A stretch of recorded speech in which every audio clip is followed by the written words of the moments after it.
Do I need to? There. Chesbro? Aye. Chesbro, aye. Knight? Knight, aye. Brownlee? Dickinson? Dickinson, aye. Grove? Grove, aye. Halderman? Halderman, aye. Huffman? Monning? Monning, aye. Skinner? Consent calendar is out. Our first regular agenda item is item 2, AB 1506. Mr. Jeffries.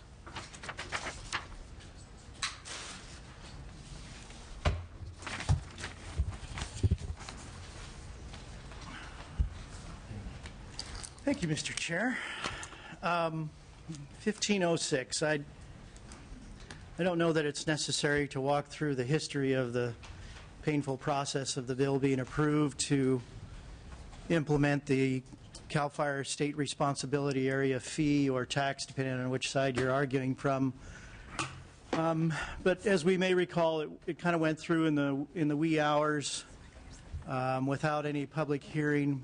And we're now recognizing that the SRA fire tax or fee has some significant challenges that are faced in implementing this fee. Those challenges were actually acknowledged in July 2011 when the governor signed the bill and pointed out that as drafted, the revenues may not ever materialize. And I've shared a copy of that with all of you to sort of underline why we need today to stop the process from proceeding any further. We don't have money to spare. I'm not telling any of you something you don't already know about. We do not have money to spare. CAL FIRE and the Board of Equalization are literally forced to spend millions of dollars to implement a fee that is at best legally flawed. That at best has a very short lifespan. We're in a position now to recognize that it is not going to work, and there are arguments to be made that it is also unfair. And what we've presented to you today is an opportunity to at least start in motion to repeal a tax that doesn't have a future, and save CAL FIRE and save BOE millions of dollars that they're otherwise never going to recoup. And with that, I have some witnesses here today who can speak to the practical implications of the fee being implemented in our rural communities across the state and how it impacts them. And with that, I'd be happy to also answer any questions when the chair deems. Okay, thank you. First witness. Ms. Dillon. Good to see you. Supervisor Dillon, excuse me. Yes. Thank you, Assemblymember Chesbro. Proud to have had you represent us in the past. I'm Diane Dillon, Napa County Supervisor. I'm here today representing both RCRC, the Regional Council of Rural Counties, and CSAC, the California State Association of Counties, in support of AB 1506. As you know, the idea of an SRA fee isn't new. One was instituted several years ago, and then it was repealed before anything was collected because of the likely outcome of litigation at that time. AB 29X was passed in June as part of the budget package with very little discussion or debate. Unfortunately, it's not just a simple, convenient budget item. It has very real implications to local and statewide safety. It increases costs to the state in terms of startup costs and positions, a total of $15.7 million, and 86 new positions at the Board of Equalization and CAL FIRE, as well as opening the state up to new legal liability. Most importantly, SRA fees unfairly impact some of the poorest residents in California, those in rural counties struggling with high unemployment rates. I believe that many legislators voted for AB 29X because it included grant funding for local fire prevention projects through local fire departments and fire safe councils.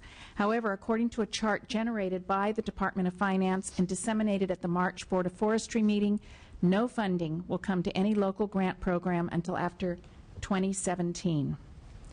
Due to the structure of the governing regulations, the only return to source provision is the local grant program.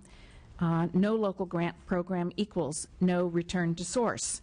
So this means that people will be paying this fee. They will not receive any additional benefit, none whatsoever, from that funding.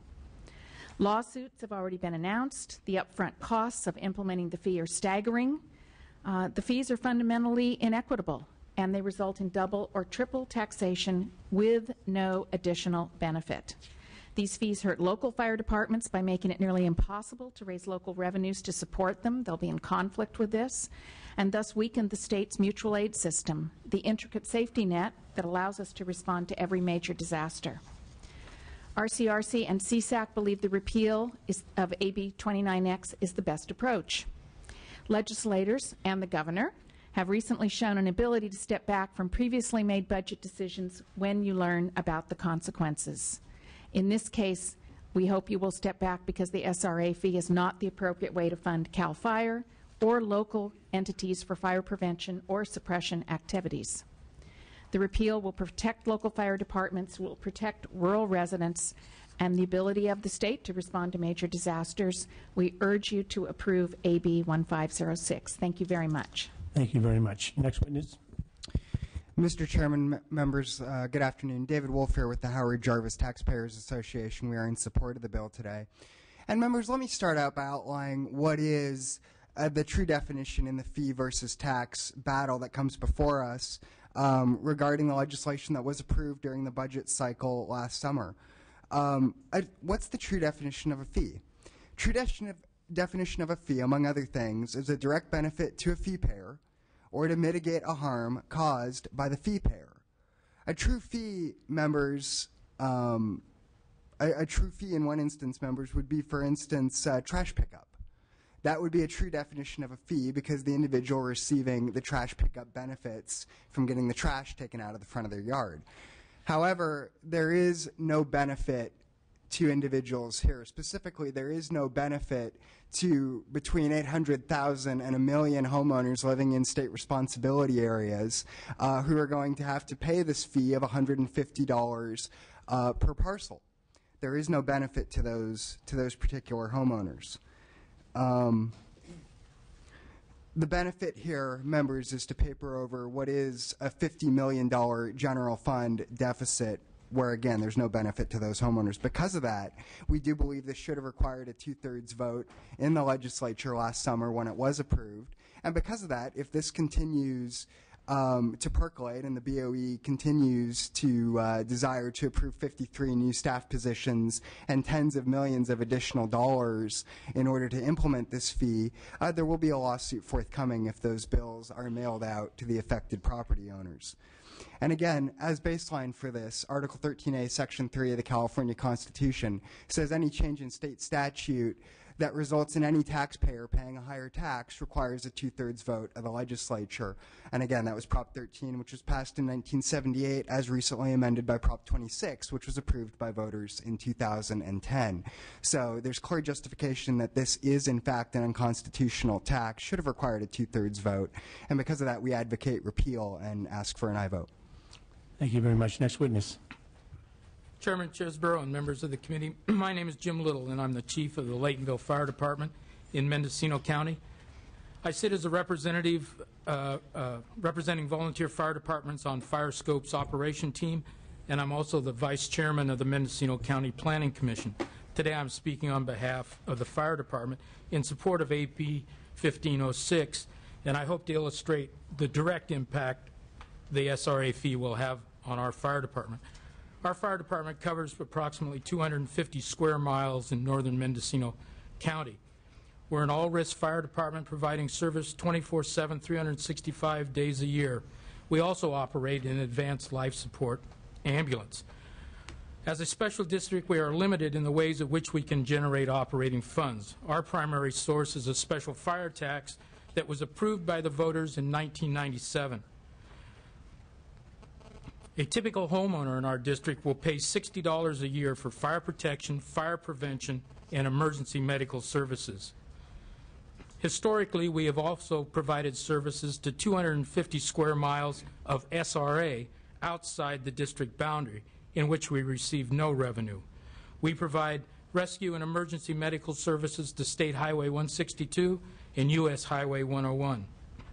The greatest risk we have from the SRA fee is to our ambulance service. With roughly $120,000 in revenue and over $200,000 in expenses, our ambulance is subsidized by the fire department. Over 55% of our patients are Medicare or Medi-Cal patients. Over 32% are private pay patients. Medi-Cal only pays $235 on a $2,200 bill. I provide this example to show that the impact of the SRA fee will not only be on fire protection, but it will also threaten the basic emergency medical services within our rural communities. Our fire department will soon need to return to the voters to ask for an increase in the special fire tax. In a community with over 20% unemployment and a large percentage of our population on fixed income, primarily Social Security, our chances of passing an increase in the tax is very problematic. Overlay a $115 SRA fee, and the chances of increasing the special tax will be beyond problematic. The SR fee, not only will our emergency services be at risk, but we will certainly no longer be able to participate in the state's mutual aid system. Our fire department is not unique in this regard. Local budget constraints have already documented to show stress on the mutual aid system. As local agencies become further underfunded, the risk to the system will only increase. Ultimately, California's wildlands and communities will be placed at greater risk. The SRA fee unfortunately puts at risk the long-standing strategy for protecting California's wildlands. In total, the SRA fee will have a significant long-term adverse impact on the state's multifaceted fire protection system. The resources available to respond to the state's frequent major events will be less, not more. Rural communities that rely on their local fire departments will see an increase in fire protection costs while they receive a reduced level of service. Thank you. Thank you very much. Next witness. Okay. Good afternoon, Mr. Chairman and members of the committee. My name is Leonard Lynchman, Jr. I'm a resident of Shasta County and also property owner in Shasta County. Additionally, I'm a registered professional forester. Recently retired after 43 years of managing privately owned timberlands in northeastern California. I'm here today to speak in support of AB 1506. This measure would repeal, as we already know, AB 29X, a measure passed last year without benefit of hearing or public input, and which imposed a fee of $150 on homeowners in state responsibility area. The fee under AB 29X, which for all practical purposes is a tax, was passed by a simple majority. A fee is defined as a charge fixed by law for certain services and privileges. Nothing in the implementing regulations or proposed budget indicates benefit returned to the source as a justification for the fee. The net results being a unjust tax burden on the residents, rural residents of California. Back home in Shasta County, rural fire services are provided by a combination of local volunteer fire companies and contract with CAL FIRE. All non-federal, non-local response area property in the county for fire service purposes is under the jurisdiction of County Services Area Number 1, also known as the Shasta County Fire Department. As such, all owners of improved property in CSA Number 1 pay an annual assessment for this service, or the services provided by the district, including contract services with CAL FIRE. This assessment is in addition to the state income taxes, state and local sales taxes, county property taxes, portions of which also fund fire services and which are paid for by these property owners.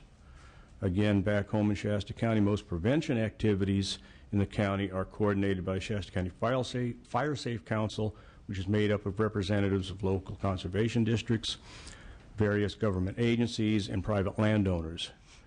Fire Safe Council prioritizes and administers fuel hazard reduction grants as well as privately sponsored fire safe activities. All this is in addition to the fire safe work performed by individual property owners on their properties. Considering the foregoing, the fee authorized under 29X are not only questioned to be legal, but represent a double taxation on rural residents who are already paying for fire protection services by way of their assessments and ordinary taxes. Therefore, your support of 1506 is urged. Thank you for your attention to this matter, and happy to answer address any questions you may have. Thank you. We've had 4 very extensive witnesses. I'll ask the other witnesses to try not to be repetitive and be as brief as possible, given the fact that at least 3 of us are due on a budget subcommittee in 45 minutes, which we're undoubtedly going to be late for. But next witness, briefly, please. Christopher Carlisle with the California Association of Realtors. This is double taxation and an attempt to balance the budget on the backs of the homeowners residing in these areas. We ask for your aye vote on this measure. Thank you very much. Mr. Chairman, members, I'll get in front of Mr. Gamper if I could. Ralph Hine for the California Fire Chiefs, Fire Districts, and California Special Districts Association. Not to repeat, but I think Chief Little said it best for the fire districts.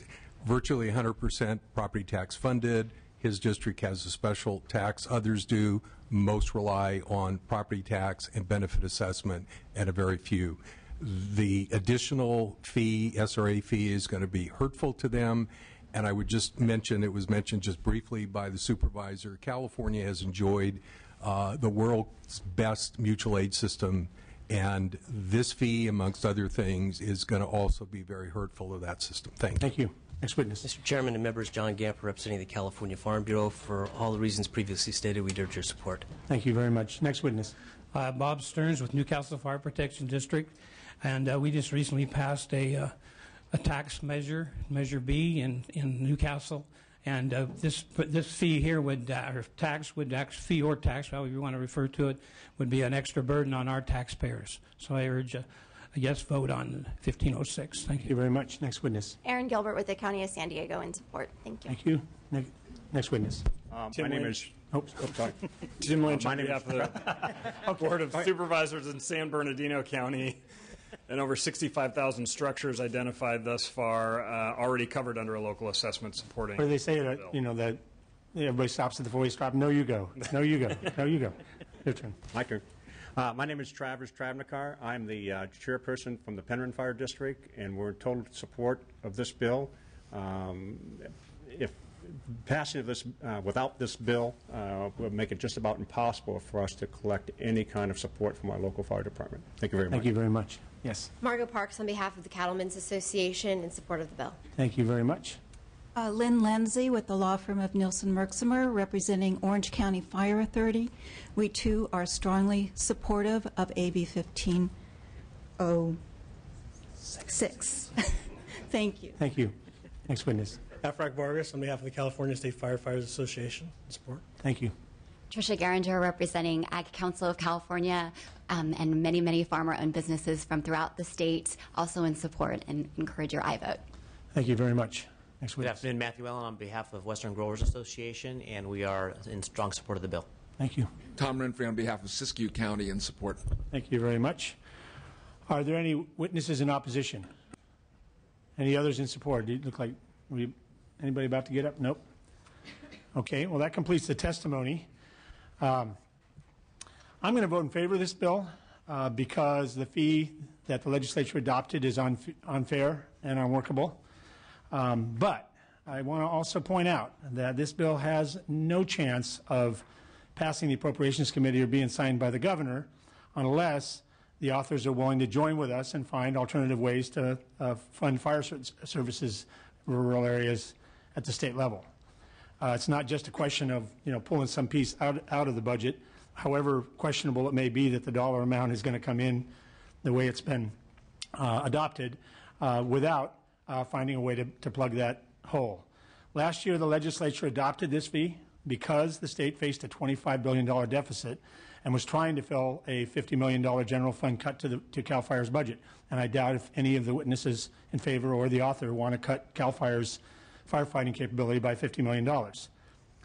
This fee was imposed because Republicans were unwilling to allow the voters last year to the opportunity to vote on additional revenues in place of some of these very unworkable proposals. As a member who represents a large rural area, much of it state responsibility area, and many, many volunteer fire departments, the way this fee is set up is unfair and unworkable. I find it inequitable to charge the same fee to someone who inhabits a one-room shack or a mobile home that you're charging to somebody who's occupying $1 million home over the coastline in Southern California. Many landowners in the SRA have already agreed, as a number of the witnesses pointed out, to assess themselves for fire protection and prevention services through their local fire districts or city governments. Imposing an SRA fee has the effect of making them pay double or sometimes triple for fire protection and prevention without any additional benefits. Their SRA fee will further compound the difficulty of districts and cities to get voter approval for additional fees if people feel like they've already paid the state. Now, I've introduced my own bill, AB 2474, that will allow owners that have already paid the local fee to deduct that whole amount up to the full $150 fee. It will also require the Board of Forestry to revise the SRA fee to take into account fire history and risk, to ensure that fees accurately reflect the fire prevention benefits provided.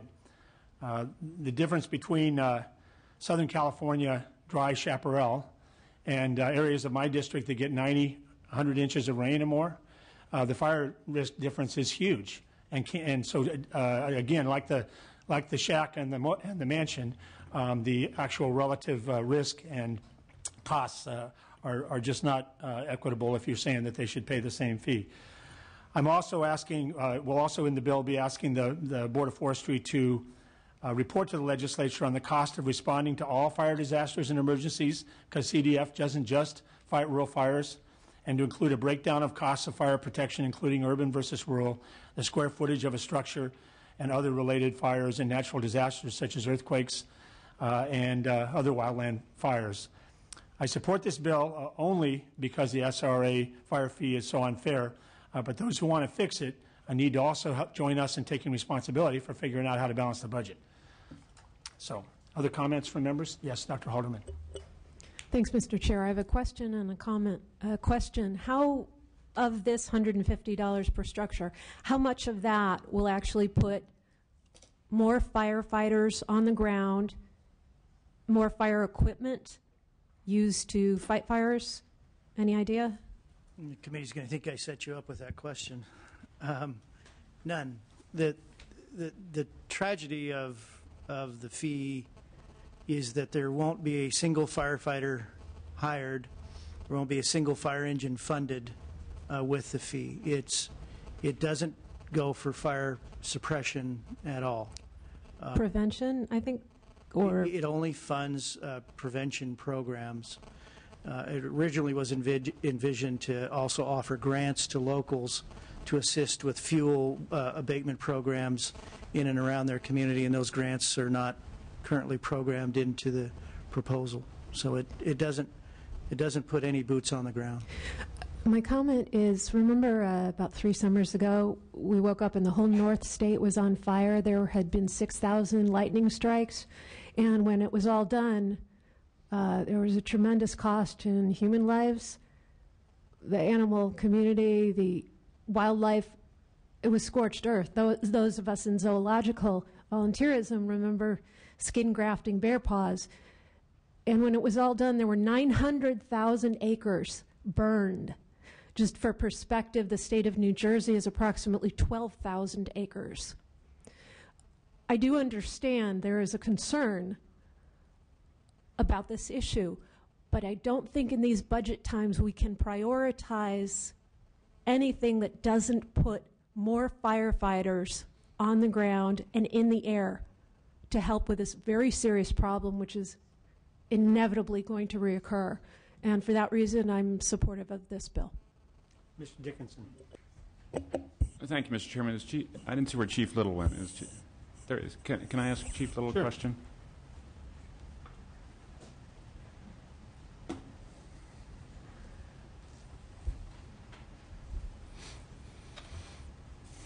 Thank you, Chief, for your testimony. I'm curious, are there occasions in your fire district when you have to request mutual aid? Yes, and Who do you request first? During the winter period, it's a local adjacent fire department. During the summer, if it's a fire incident, then we will request CAL FIRE. And who would you request if CAL FIRE wasn't there to respond to your mutual aid request? Local adjacent fire department. What's their capability of responding to a wildland fire in the summer in your part of the state? All the fire departments in our county, and it's consistent across the state, are equipped with what we call Type 3 engines. Our firefighters are all outfitted with firefighting equipment. In 2008, when we had the lightning storms come through California, the local fire department, CAL FIRE hadn't really geared up yet. It was still early in the season. In Mendocino County, the bulk of the initial attack on SRA fires was from local fire departments. And local fire departments were committed for, I spent a month in Butte County on these lightning series, and the bulk of the fire departments in Mendocino County were committed for a month on these fires. But yes, it's a mutual. We call on CAL FIRE to help us, and we go and we help CAL FIRE. The mutual aid system, as it's presently situated in California, works. My fear is that this fee will destroy the mutual aid system. So instead of the challenge you face as a local district, if CAL FIRE went away in your part of the state or was significantly reduced, that would not bother you? Like Chairman Chesborough said, we need to properly fund CAL FIRE, and I strongly support coming up with a methodology to find adequate funding for CAL FIRE. And I would certainly be willing to participate in any program where we can look at how the fire service is provided in California and come up with a reasonable system to fund CAL FIRE without destroying local fire departments. Does this legislation offer any alternative, reasonable or otherwise, to offset the loss of money? Other than than Chairman Chesborough's bill, it's the only thing on the table. So we support it, and in hopes, like Chairman Chesborough said, it starts a dialogue where we can where those parties who are most impacted by the SRA fee can sit at the table and have their issues addressed, whereas it wasn't addressed under the initial bill. Okay. Thank you, Chief Little. I appreciate your thank you very much your for the comments. Mr. Chairman, just my own comment is this bill, from my perspective, at best deals with half the loaf. The fact is, if this were to become law, and I certainly clearly heard what the chairman had to say, then there's a $50 million hole in the CAL FIRE budget. Now, I don't know what other members of the legislature may think, but in my brief tenure around here, I'm inclined to think that we're not going to simply manufacture or reallocate $50 million to fill that gap. And I actually look at the fires that plagued us in Northern California, as Ms. Halderman referred to, and left urban areas just as well as rural areas in a very dismal situation over time, as well as the fires that were in Southern California. I see those fires as an argument for a stronger presence for CAL FIRE, not a lesser or weaker presence. So I'm interested in looking at fairness with this fee. I certainly hear many of the chairman's comments, and they resonate with me about how you would structure a more fair and reasonable approach. But it is not an answer simply to get rid of something without having something else to put in its place which addresses the issue. So I can't support this bill, because it is not an answer. It only begs the question. Mr. Chair, if I may. Hold on. We'll give you a chance to rebut. Okay. All right. Mr. Huffman. Thank you, Mr. Chair. The point about starting the dialogue, I think, is a good one. I too, want to see that dialogue begin. In fact, that is the primary reason why I'm going to follow the lead of the chair today, and I will support this piece of legislation. Even though I think all of the criticisms that have been levied at it are exactly right. I mean, we are talking about something we all want to see money spent on, but we're not having the necessary other part of that conversation about where we're going to find the money. So we've got a lot of common ground here. The problem statement about fire risk and the priority of this issue, the criticisms about the equity of this fee, the unintended consequences from this fee, there's tremendous common ground on this issue. And you would think that if there's one issue that would lift us out of our ideological differences and get us into a really comprehensive problem-solving mode together on how to pay for the fire safety that we want and deserve, this would be it, but it's not yet happening. So I'll support this bill today exclusively for the purposes of continuing that dialogue. There is a model for doing this, and it's actually legislation we worked on last week on state parks, because we agree in that case, too, that the closing down of all those parks is a bad idea. But what we came together there on a bipartisan basis to do was to not just say no to the cut, but to put tools on the table and revenues on the table to help answer the budgetary challenge that's kind of caught up in that issue. We need to do something like that on this issue. And so, Mr. Chair, I'm going to follow your lead, and I hope that through one vehicle or another, we'll have a chance to talk about the revenues that are necessary to make this more than just a feel-good bill for one day and actually make it a solution. Thank you. Other members? Yes, Ms. Grove. Thank you, Mr. Chair. Mr. Jeffries, I appreciate you bringing this bill forth. I'm going to support it because I represent a rural district that is being drastically affected by this bill, and so do many other members on this panel. I feel like the people in our district already pay a tax with their property taxes, and then they're taxed again for local service fees. And then I look at the governor's response that says that they have to pay their portion for emergency services. Well, when you pay a state tax already and you pay a local service fee for fire departments, they're paying well above their fair portion for that fee. I have a question, though, because the way I understood it when I read the language, but then the testimony here today, especially from Howard Jarvis, it said it was a $150 fee per parcel. My understanding is per structure. Is that not right? It's per home. It is per home. Yeah. Is it per home, like if there was a mobile home, for instance, and then a shed or something in the back, is it for that shed as well? Habitable structure. Inhabitable structure. Habitable structure. Okay, I just wanted to make sure I understood that correctly. And then also, you know, I think simply in terms of this, when it passed, I didn't support it in the first place. My question is I guess, is somebody just going to stand by and let someone's house burn while they check the tax rolls, or how is it implemented? That was an implementation process that I was concerned about. Sure. Do you want me to? Yeah. No, and this gets to the point that was raised earlier. Let me reiterate, this fee does not fund a single firefighter on the ground. It does not fund a single fire engine to respond to a call. So if the fee is in place, fire suppression services do not improve. If the fee is removed, fire suppression services do not decline. It does not fund firefighters to fight fires. So the question about whether or not there's going to be mutual aid and whether CAL FIRE is going to exist, the fee doesn't change that, whether it's implemented or not implemented. It has nothing to do with the alarm going off and firefighters responding to fires. It has nothing to do with that, to answer your question. Thank you, sir. Mr. Monty. Yeah, this is a troubling bill for me for many of the reasons that have been articulated. I also represent rural areas.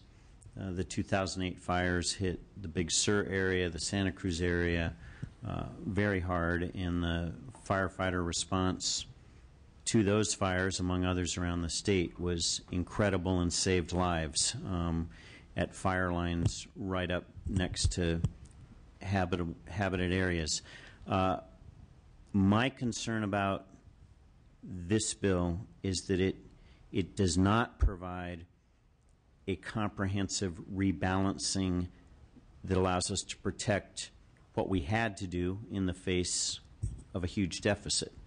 I'm going to support this bill today following the lead of the chair, but I'm going to reserve the right to see how it percolates and reserve my right to change that vote should this come to the floor without more solutions. I think we need the $50 million solution. We need to protect and guarantee support of CAL FIRE in our state, and my interest is to find a more equitable way to do that. But indeed a way that is ultimately budget neutral in how it achieves that balance. So again, with those caveats and concerns, just again to applaud those who protect both property and life in our communities.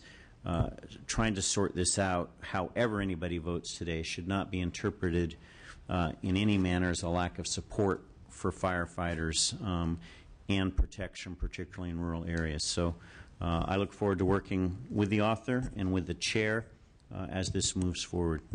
Thank you, Mr. Monty. One more comment from me, and then I'll allow you to close and ask you to close. One other form of inequity that I didn't mention earlier, and I don't think anybody else cited, is the outdated nature of the SRA boundaries, and the fact that in my district there are several communities which are built-up suburban communities without proximity to wildlands that are in the SRA area, but only part of the community, the part that wasn't previously built up. And so another crying need is for a real assessment of what a logical SRA boundary should be, which of course is a very complex task. It's a huge state, but it leaves in place, assuming that doesn't happen going forward, a great number of inequities between communities, between property owners, and I can guarantee you in those built-up suburban communities, CAL FIRE is not the first responder, and it's not even clear that the fire department will call CAL FIRE because the fire station's right down the street and they're equipped to be the first responder because it's a built-up community. It's not it's not a wildland area, but because of history, it is included in an SRA area. So that being said, and moved. Is there a second? Moved and seconded. Would you like to close?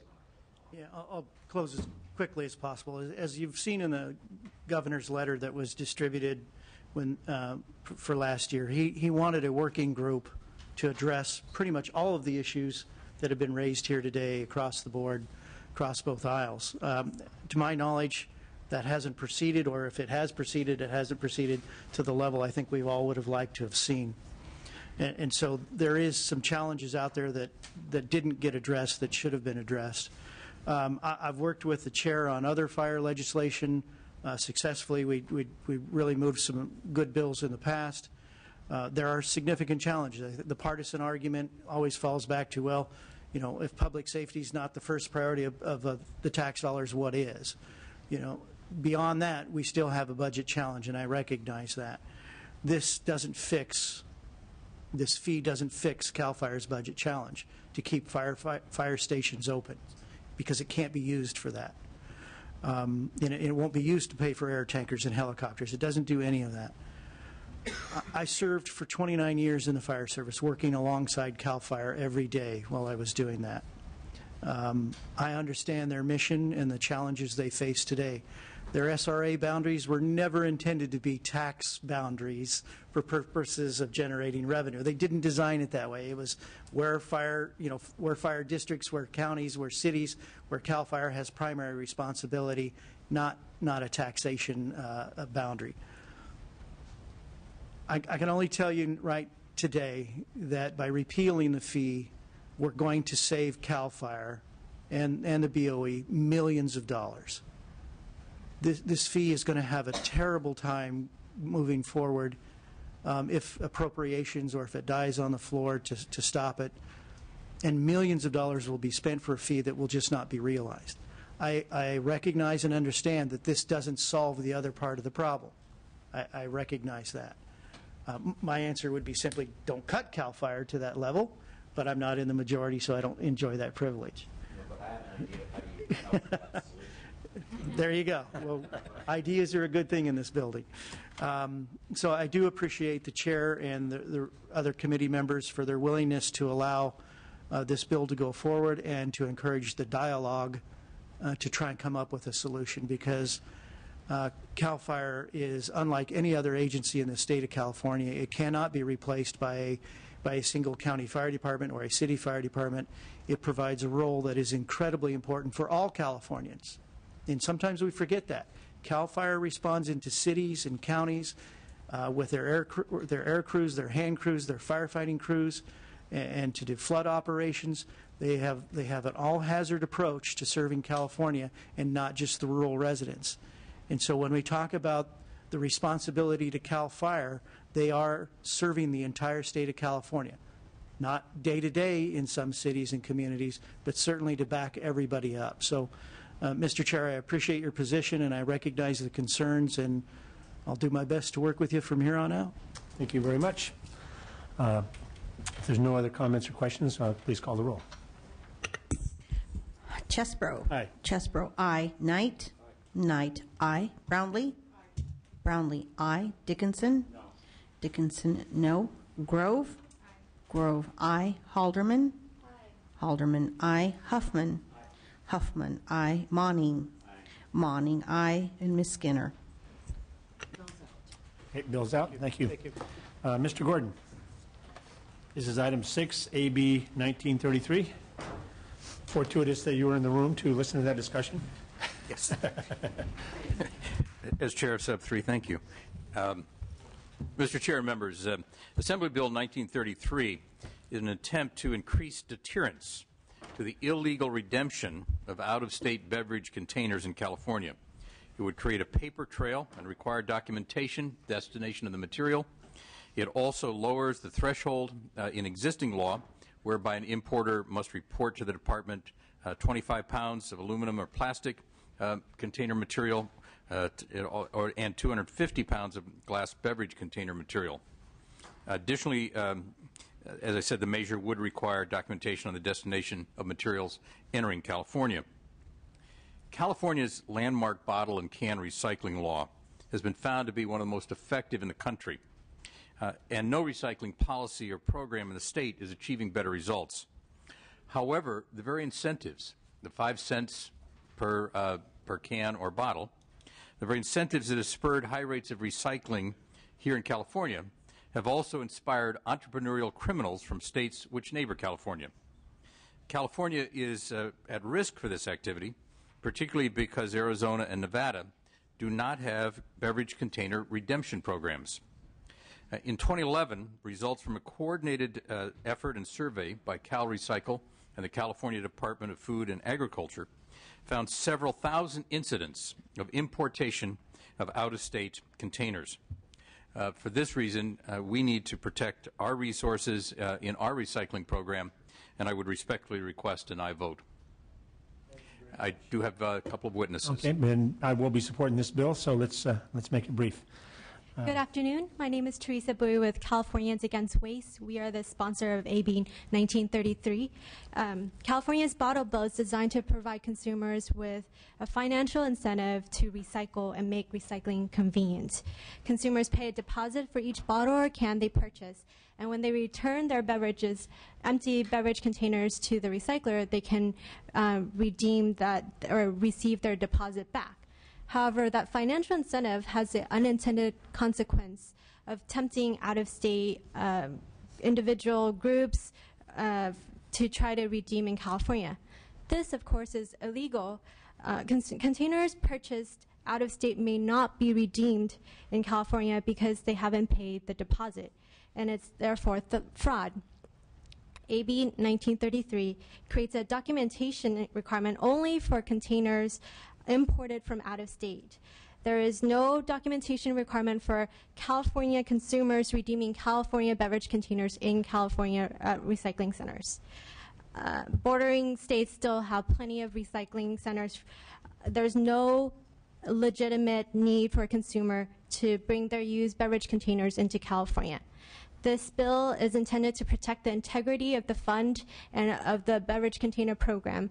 With that, I ask for your support.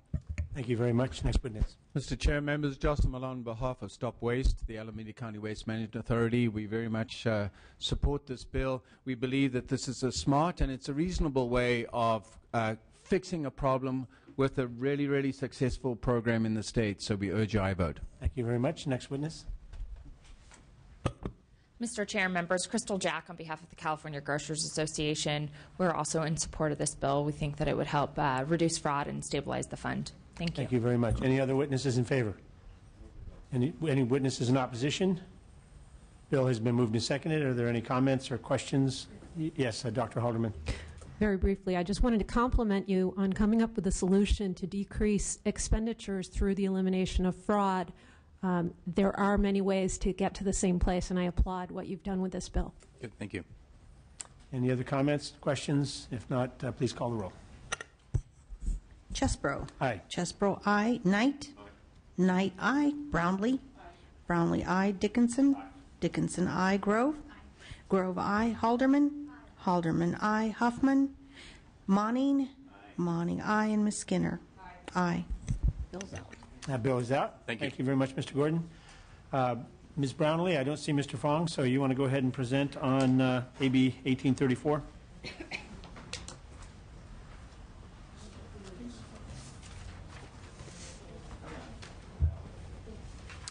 Thank you, Mr. Chair and members. AB 2449 from the 2006 legislative session established the at-store recycling program for single-use plastic bags until January 1 of 2013.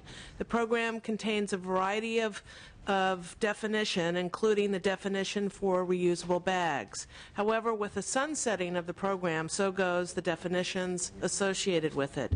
AB 1834 will update and permanently reinstate the definition for reusable bags in code, making it consistent with the definition that cities and counties have been using in their local single-use bag ordinances. As more California cities and counties ban single-use bags, it's important that we have a uniform definition for reusable bags at the state level, and I respectfully ask for your aye vote.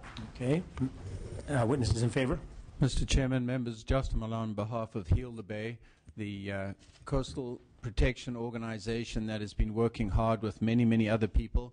Being Ocean Day today, I want to really make sure everyone's aware of the fact it's Ocean Day and that this has been a big problem. But we wanted to make sure that this definition is actually enacted, because part of the problem we have is a lot of people are making fraudulent claims about the recyclability or the reusability of some of these products, and they're circumventing some of the controls that we believe are necessary in place. So this provides a consistent definition that's really necessary, and we urge your aye vote. Thank you very much. Other witnesses in favor? Teresa Bowie with Californians Against Waste. We have worked with many local cities in helping them pass plastic bag ordinances, and we believe that this bill will help create consistency. Thank you very much. Thank you very much. Any other witnesses in favor? Witnesses against? Okay, this is a pretty simple, straightforward bill. I'd ask for a motion. It's been moved by Mr. Dickinson, seconded by Mr. Monning. Any discussion, questions, arguments? If not, please call the roll. Chesbro. Aye. Chesbro, aye. Knight. Knight, no. Brownlee. Aye. Brownlee, aye. Dickinson. Dickinson, aye. Grove. Grove, no. Halderman. Halderman, no. Huffman. Monning. Monning, aye. Skinner. Skinner, aye. Okay, that bill is out. And our final bill of the day is Mr. Fong, AB 1656. Welcome.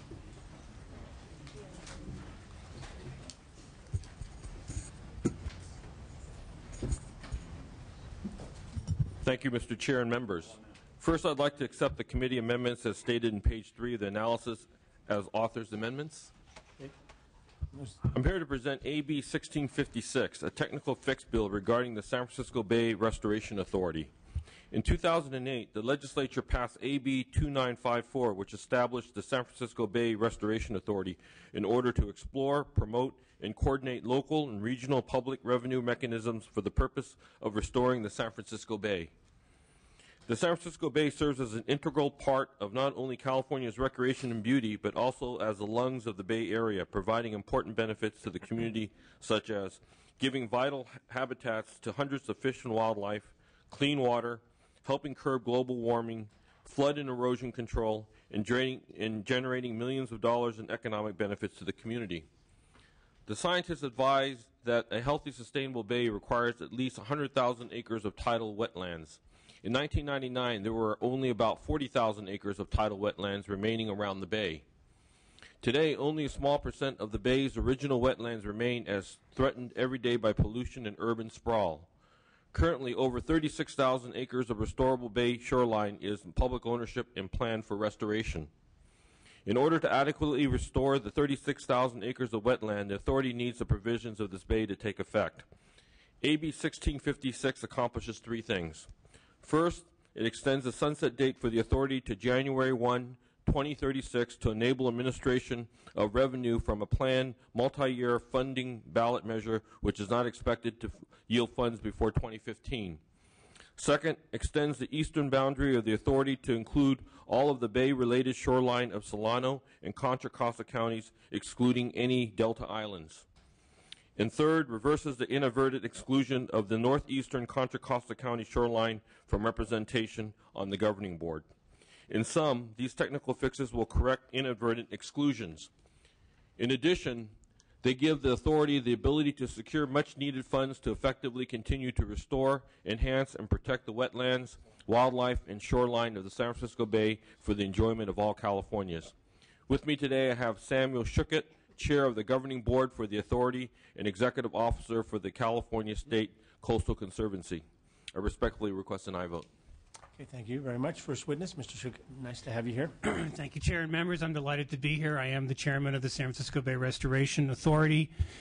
We ask your support for AB 1656. This will correct a few technical deficiencies in the bill that came to light as we've been working with it. Thank you very much. Next witness. Good afternoon, Mr. Chair and members. Rico Mastrodonato with the Trust for Public Land. This modest bill is going to give the authority more flexibility to fund great projects for the environmental health of the Bay Area, so we're in support. Okay, thank you. Any other witnesses in favor? Any opposition?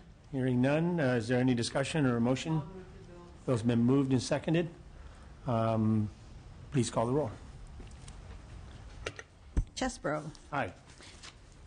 Chesbro, aye. Knight. Knight, no. Brownlee. Brownlee, aye. Dickinson. Dickinson, aye. Grove. Grove, no. Halderman. Halderman, no. Huffman. Monning. Monning, aye. Skinner. Oh, this is that's due pass to local government was the appropriate motion. Thank you. As amended.